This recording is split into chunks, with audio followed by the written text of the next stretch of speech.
Hello everyone, আসসালামু আলাইকুম। সবাই কেমন আছেন? আশা করি অনেক অনেক ভালো আছেন। তো আজকে আপনাদের মাঝে নিয়ে চলে আসলাম নতুন একটি ভিডিওটি হবে হলো কিং কোয়েল নিয়ে। তো কিং কোয়েল কীভাবে ডিম পারে, কীভাবে বাচ্চা ফুটাতে, A to Z নিয়ে কথা হবে।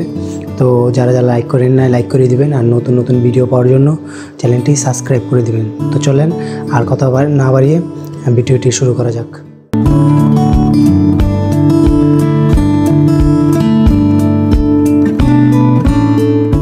তো ভিউয়ার্স, অনেকে আছে খাঁচায় করে ঘরের ভিতরে কিং কোয়েল পাখি পালন করতে চান। তো কী ধরনের খাঁচায় কিং কোয়েল পাখি পালন করার জন্য সবথেকে বেস্ট? তো আমার এই খাঁচাটা দেখতে পাচ্ছেন, খাঁচাটার সাইজ হলো 12x18। তো এটার ভিতরে দেখেন একটা ফিল্টার লাগানো আছে পানির, এবং ভিতরে একটা বাটি দেওয়া আছে। তো এই বাটির ভিতরে কোয়েল পাখি খাবার নষ্ট করতে পারে না, নাহলে ওরা পাও দিয়ে ছালায়া খাবারটি নষ্ট করে। তো পাশে আরেকটা ছোটো বাটি দেওয়া আছে, ওটার ভিতরে গ্রিট কিংবা অন্য অন্য ধরনের খাবার দিতে পারেন। আর ভিতরে একটা মাটির হাঁড়ি দেওয়া আছে। এই মাটির হাঁড়ির ভিতরেই কোয়েল পাখি ডিম দিয়ে থাকে। আমার এখানে 2টা ডিম দিছে, এটা আপনারা দেখতে পারবেন, ভিডিওটা দেখুন। তো এই খাঁচাটা আপনার যে কোনো জায়গায় ঘরের এক কোনায় রাখতে পারেন। নিচে টেরে দেওয়া আছে, আপনার ময়লা পড়লে ওই টেরে বাই করে পরিষ্কার করা যাবে। তো একজোড়া কোয়েল পাখি পালনের জন্য এই খাঁচা সব থেকে বেস্ট হবে 12x18, কিংবা আপনারা 16x20 নিতে পারেন, ওটার ভিতরে ভালো হয়। তো আমার এখানে একটা ছেলে একটা মেয়ে আছে। এই যে আপনার গলায় যেটা দেখবেন সাদা কালোর একটা মিশ্রণ, এটা হলো ছেলেটার 2 পাশে গ্রে কালার হয়ে থাকে, এবং পেটের একদম নিচের মাঝখানে খয়েরি কালার হয়, এবং মেয়েটার নর্মাল কোয়েলের মতনই। তো এখানে 2টা ডিম আছে, 2টা ডিম একটা কালকে পারছে আর আজকে একটা পারছে। তো এই 2টা ডিমের ভিতরে ওরা এখনও বসে না, কারণ ওদের এখনও সময় নেই বসার। একবারে ডিম পাড়ার পর 15 থেকে 20 পিসের মতন ডিম পারে ওরা। তো একদম ডিম পেরে দেশি যে মুরগি আছে ওই মুরগির মতনই একবারে ওরা বসে।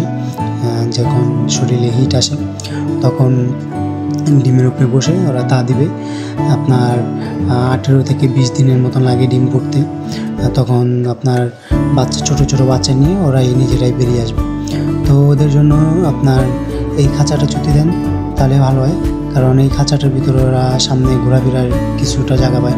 অনেক আছে যে খোপের ভিতরে পালতে চায় না, কারণ খোপের ভিতরে পালতে হলে অনেকটাই জায়গা লাগে, আর খোপের ভিতরে তো ময়লাও পরিষ্কার করা যায় না।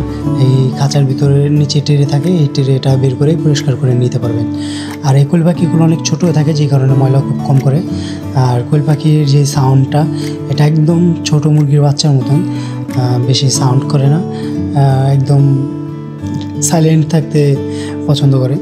আর ওদের বাসার সবথেকে প্রয়োজনীয় জিনিস সেটা হলো হাঁড়ির ভিতরে আপনার খ্যার কিংবা তুষ কিংবা আপনার কাপড়ের তেনা কিছু কেটে দিতে পারেন, কারণ ওদের ডিম একদম ছোটো হওয়ার কারণে খোসা পাতলা এবং অনেক নরম হয়ে থাকে, যে কারণে ফেটে যাওয়ার পসিবিলিটি আছে।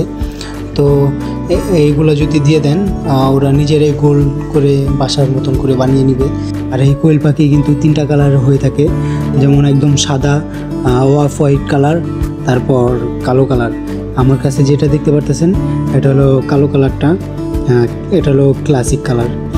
আর এটার সব থেকে সুন্দর বেশি দেখায়, কারণ এটার গলার যে সাদা কালোর মিশ্রণটা এটা ফুটে ওঠে।